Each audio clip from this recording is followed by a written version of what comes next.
Praise the lord. ఈరోజు మన వాక్యము యెహోషువ గ్రంథము 1వ అధ్యాయము 7వ వచనం నుంచి చదువుతున్నాను. అయితే నీవు నిబ్బరము కలిగి జాగ్రత్త పడి బహుధైర్యముగా నుండి నా సేవకుడైన మోషే నీకు ఆజ్ఞాపించిన ధర్మశాస్త్రం అంతటి చొప్పున చేయవలెను. నీవు నడుచు ప్రతి మార్గమున చక్కగా ప్రవర్తించినట్లు నీవు దాని నుండి కుడికి గాని ఎడమకు గాని తొలగకూడదు. ఈ ధర్మశాస్త్ర గ్రంథమును నీవు బోధింపక తప్పిపోకూడదు. దానిలో రాయబడిన వాటన్నిటి ప్రకారము చేయుటకు నువ్వు జాగ్రత్త పడినట్లు దీవారాత్రము దాన్ని ధ్యానించిన ఎడల నీ మార్గమును వరిదిలో చేసుకుని చక్కగా ప్రవర్తించదు. నేను నీకు ఆజ్ఞ ఇచ్చున్నాను కదా, నిబ్బరము కలిగి ధైర్యంగా నుండుము, దిగులు పడకము, జడియకము. నీవు నడుచు మార్గం అంతటిలో నీ దేవుడైన యెహోవా నీకు తోడై ఉండును. హల్లెలూయా, ప్రైజ్ ది లార్డ్. చూడండి, యెహోషువ మోషే యొక్క నాయకత్వంలో పెరిగాడు. మోషే ఇజ్రాయెల్ ప్రజల్ని నడిపిస్తున్నాడు.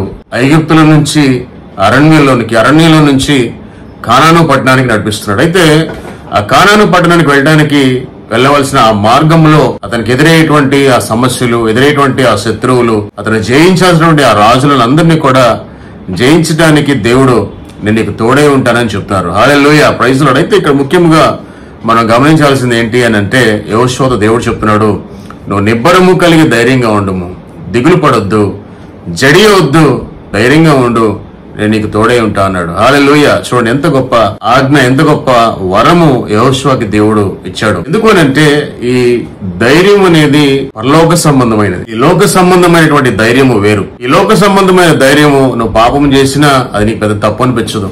నువ్వు గర్వముగా అడుగులు వేసినా అది నీకు పెద్దగా తప్పు అనిపించదు. నువ్వు ఎదుటి వ్యక్తులను దూషించినది నీకు పెద్దగా తప్పు అనిపించదు. నేను ధైర్యవంతుడిని, నేను ఎవరికి జడియను అనే ఆలోచనలు అపవాది మన హృదయంలో స్థిరపరిచి మనల్ని మోసం చేస్తూ దేవుని యొక్క కృపకి ప్రేమకి దూరపరిచే వ్యక్తిగా అపవాది అన్నాగాలు పన్నుతూ ఉంటాడు. అయితే ఇక్కడ ప్రభు చెప్తున్నారు, పరలోక సంబంధమైనటువంటి ధైర్యాన్ని నేను నీకు ఇస్తాను. ఆ ధైర్యము ఎప్పుడైతే నువ్వు పొందుకుంటావో, ఆ నిబ్బరం ఎప్పుడైతే నువ్వు కలిగి ఉంటావో, ఆ అభిషేకాన్ని ఎప్పుడైతే నువ్వు కలిగి ఉంటావో, నువ్వు వెళ్లే ప్రతి చోట నువ్వు విజేతగా ఉంటావు, సక్సెస్ అవుతావు.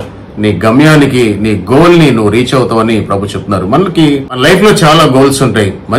బాగా చదువుకోవాలని, అలాగే ఉన్నతమైన స్థానానికి వెళ్లాలని, ఒక మంచి ఇల్లు కట్టుకోవాలని, మంచి వివాహం మనకి జరగాలని, మంచి జీవిత భాగస్వామి మనకి దొరకాలని, అలాగే మనం ఇతర దేశాలకు వెళ్లి స్థిరపడాలని, బాగా మనం మంచిగా లైఫ్ లో సెటిల్ అవ్వాలని ఎన్నో గోల్స్ మనకు ఉంటాయి. అయితే ఈ గోల్స్ రీచ్ అవ్వడానికి దేవుని సహాయము, దేవుని యొక్క ధైర్యము, దేవుని యొక్క అభిషేకము పొందుకుంటే చాలా గొప్ప వాటిని చాలా షార్ట్ పీరియడ్ లోనే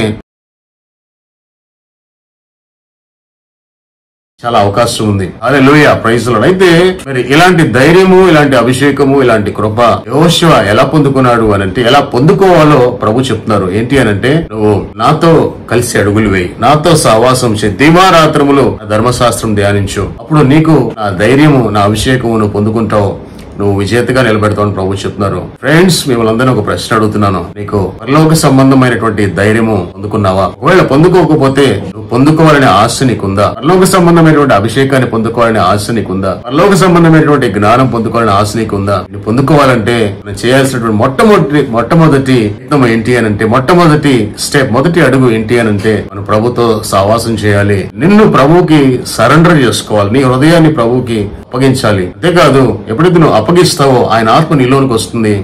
నీకు మంచి జ్ఞానాన్ని ప్రభు ఇస్తారు. వాక్యాన్ని నువ్వు చదవటమే కాకుండా ధ్యానించే వ్యక్తిగా ఉండాలి. నువ్వు ధ్యానిస్తున్నప్పుడు ప్రభు జ్ఞానము, అభిషేకం నీకు దొరుకుతుంది. నువ్వు నడవలసినటువంటి ప్రతి మార్గమును ఆయన నడిపిస్తాడు, నీకు తలంపు పుట్టిస్తాడు, నీతో ఆయన మాట్లాడతాడు, నిన్ను బలపరుస్తాడు. హల్లెలూయా, ప్రైజ్ ది లార్డ్. ఇక్కడ యెహోషువ అలాంటి నిబ్బరము, అలాంటి ధైర్యము, అలాంటి వివేచన, అలాంటి అభిషేకము పొందుకొని మోషే నాయకత్వంలో తను ధర్మశాస్త్రం ఎలా చదవాలో నేర్చుకున్నాడు. అలాగే ఇజ్రాయెల్ ప్రజల్ని కానాను పట్టణానికి అతను తీసుకెళ్ళడానికి ఎంతో మరి గొప్ప పునాది. ఇజ్రాయెల్ వారి హృదయాలలో, వారి ఆలోచనలో, వారి హృదయాల్లో ధైర్యం పుట్టించగల గొప్ప నాయకుడిగా తయారయ్యాడు. హల్లెలూయా. మనం కూడా ఎందుకని ఇలాంటి కృప పొందుకోకూడదు? మన గోల్స్ ని రీచ్ అవ్వడానికి, మన గమ్యాన్ని రీచ్ అవ్వడానికి మనం కూడా ఇలాంటి ధైర్యం పొందుకున్నట్లయితే ప్రభు ఆశీర్వాదము, ప్రభు దీవెన, ప్రభు యొక్క కృప మనకి ఎంతగానో లభిస్తుందని, ఖచ్చితంగా మనం చేసే ప్రతి ప్రయత్నంలో సక్సెస్ అవుతామని వాక్యం సెలవిస్తుంది. హల్లెలూయా, ప్రైజ్ ది లార్డ్.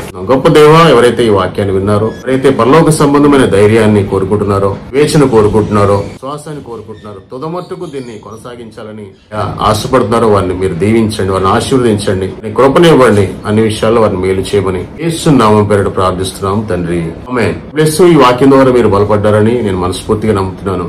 అంశంతో మళ్ళీ కలుద్దాం. వరకు సెలవు. ప్రభు మిమ్మల్ని పరలోక సంబంధమైన ధైర్యము అనుగ్రహించును గాక.